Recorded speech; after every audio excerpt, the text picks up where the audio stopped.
Kondisi terbaru Gaza per 30 Juli tahun 2025.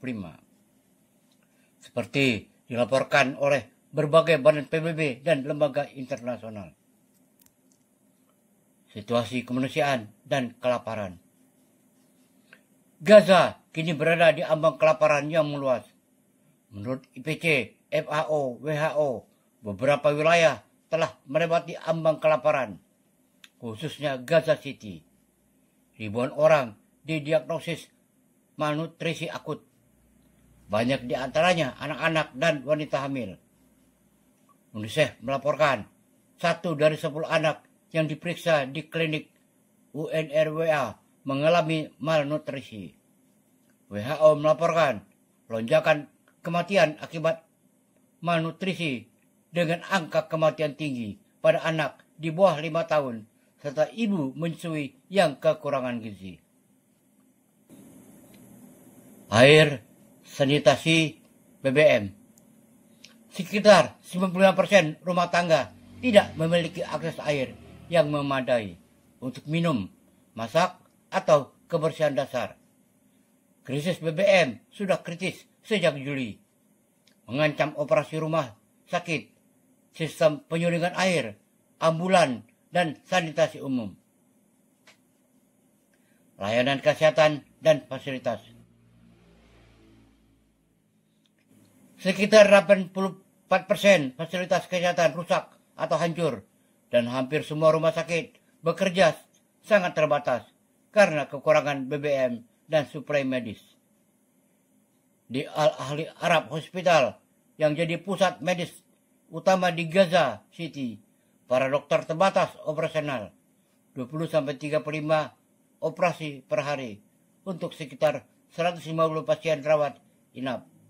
Beberapa staf medis telah tewas oleh serangan dan suplai seperti skrup ortopedi, antibiotik, dan BBM sangat terbatas. Pengungsian dan infrastruktur. Sekitar 90% penduduk Gaza telah mengungsi. Banyak yang berpindah beberapa kali ke tenda kumuh tanpa perlindungan memadai.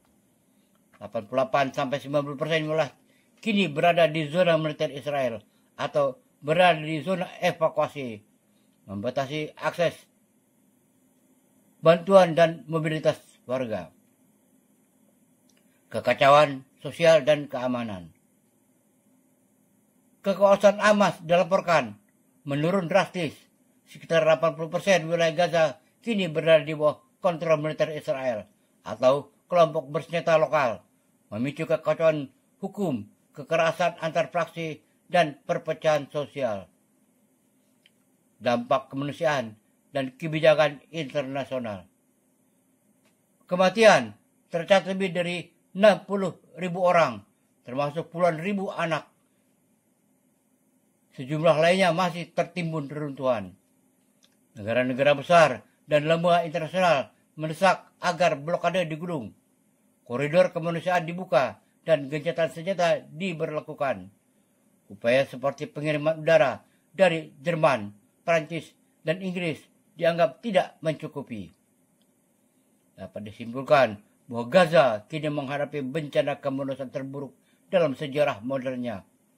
Kombinasi kelaparan, kekurangan layanan dasar, kehancuran infrastruktur, dan kekacauan sosial, kebutuhan akan akses bantuan yang tak diblokir. Jaminan keamanan warga sipil dan pendekatan diplomatik yang kuat sangat mendesak.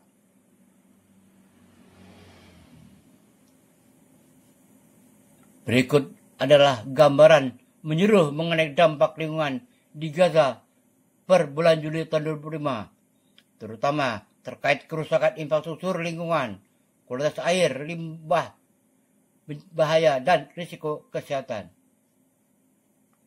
Kerusakan infrastruktur air dan sanitasi.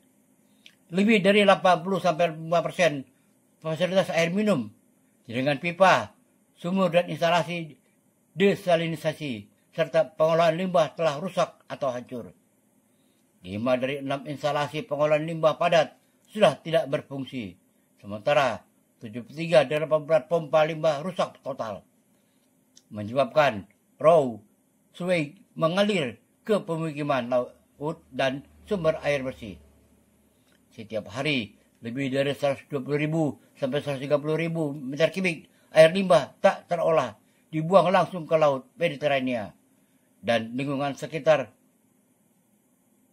Lebih dari 90% air tanah sudah tidak layak dikonsumsi, tercemar garam nitrat, logam berat, bahkan zat berbahaya dari bahan peledak dan limbah industri. Krisis limbah padat dan pembakaran. Sekitar 1.200 sampai 1.700 ton sampah menumpuk setiap hari karena sistem pengumpulan dan fasilitas pembuangan limbah sudah runtuh. Tercatat, lebih dari 330.000 ton limbah telah menumpuk, cukup untuk menutupi lebih dari 150 lapangan bola. Dipicu oleh kehancuran armada pengangkut dan akses ke tempat pembuangan yang ditutup. Warga terpaksa membakar sampah plastik, kayu, dan limbah medis guna memenuhi keperluan memasak dan pemanasan, menurunkan kualitas udara secara drastis. Polusi udara, debu berbahaya. Debu dari runtuhan bangunan dan kebakaran sampah membawa partikel halus PM dan zat seperti asbes, sulfur, dioksida, senyawa nitrogen oksida, hingga logam berat yang sangat berbahaya bagi sistem pernapasan dan kardiovaskular. Dalam 3 bulan pertama konflik, kasus infeksi saluran pernapasan akut meningkat 300%, menjangkau lebih dari 179.000 orang, termasuk anak-anak dan lansia. Limbah berbahaya, bahan peledak tertinggal. Konflik menghasilkan 31 sampai 42 juta ton reruntuhan. Sebagian besar terkontaminasi bahan berbahaya seperti asbestos, logam berat, dan UXO, Unexcelled Organisms. Hingga 2-3% dari total munisi tidak meledak, menimbulkan bahaya terus-menerus. Reruntuhan ini diperkirakan akan memakan waktu 10-14 tahun untuk dibersihkan, dengan biaya lebih dari 500 juta US dollar. Limbah medis dan industri yang terbuang sembarangan meningkatkan risiko penyakit menular seperti hepatitis B dan C, serta kontaminasi lingkungan. Dampak ekosistem dan pertanian.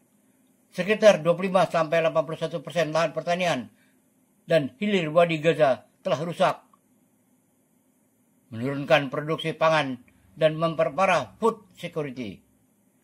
Lebih dari 80% pepohonan, termasuk pohon zaitun, telah musnah, memperparah erosi tanah, dan menurunkan keanekaragaman hayati. Risiko kesehatan jangka panjang.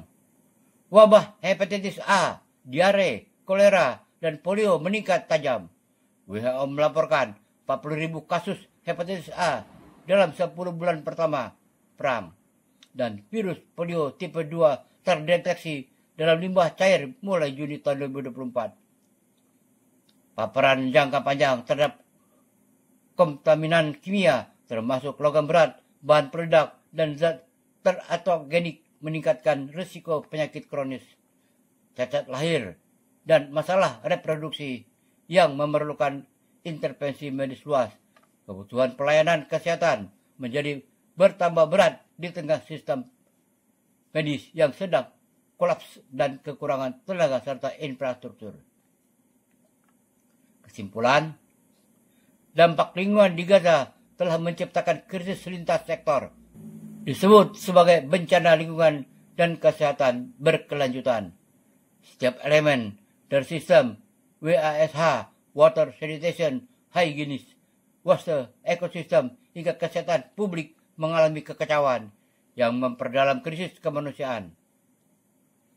Untuk mengatasi hal ini, diperlukan pendekatan komprehensif dan koordinator internasional, restorasi jaringan air dan sanitasi, pengelolaan limbah, dekontaminasi tanah, demining reruntuhan, dan bantuan kesehatan lingkungan jangka panjang.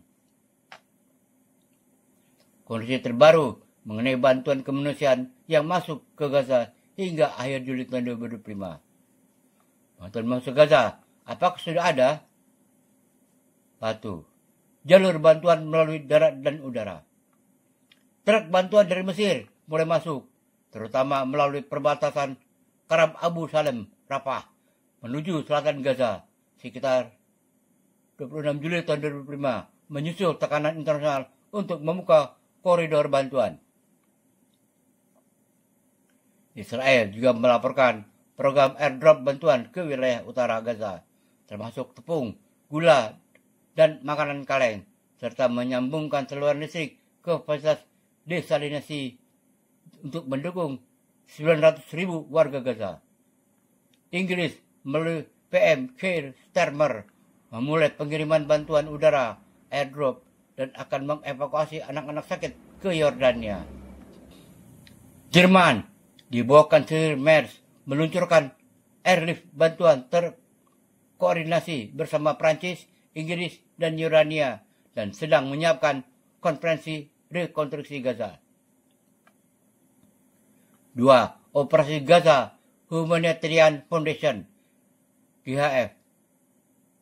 GHF sejak Mei sampai Juli 25 telah aktif mendistribusikan paket makanan. Sejak 26 Mei tahun 2005, GHF meluncurkan pusat distribusi di Rafah, Tal Al-Sultan, Saudi, Nek Harbout, Khan Yunis, Wadi Gaza, mencapai sekitar 8.000 kotak bantuan pada hari pertama, mencukupi untuk sekitar 44.000 orang atau 2% populasi Gaza. Hingga pertengahan Juli telah mendistribusikan lebih dari 76 juta makanan, dengan lebih dari 1,3 juta makanan per hari pada tanggal 14 sampai 15 Juli, dan mencapai hampir 89 juta makanan pada 23 Juli. Distribusi harian tercatat 2 sampai 2,3 juta makanan dari pusat di 3 lokasi. Hambatan dan ketidakefektifan distribusi. Meskipun lebih dari 100 truk bantuan masuk ke Gaza baru-baru ini, PBB menyatakan jumlah tersebut masih jauh dari kebutuhan mendesak. United Nations Monitoring, WFP, dan UNICEF menyebut bahwa aliran bantuan masih disekat dan sangat terbatas. Banyak distribusi gagal mencapai mereka yang paling membutuhkan. Partai penggagas GHF dan korban di titik distribusi sangat terdampak oleh kekacauan distribusi. Negara bagian Palestina memperkirakan kebutuhan ideal hingga 600 truk bantuan per hari plus 250 orang kaleng susu formula bayi setiap bulan yang tidak tercapai. Ada juga laporan historis seperti pembajakan konvoi bantuan UN di perbatasan Karem Shalom November tahun 2004. Meskipun saat ini tidak ada bukti yang sistematis atas tuduhan penyalahgunaan bantuan oleh Hamas. Kesimpulan, sudah mulai masuk bantuan ke Gaza melalui darat, Mesir, dan udara, airdrop, airlift. Organisasi seperti GHF telah mendistribusikan puluhan juta makanan sejak Mei tahun 2025. Meski demikian, jumlahnya masih jauh dari kebutuhan skala penuh dan distribusi sering menghadapi gangguan dan tidak efektif menjangkau mereka yang paling membutuhkan.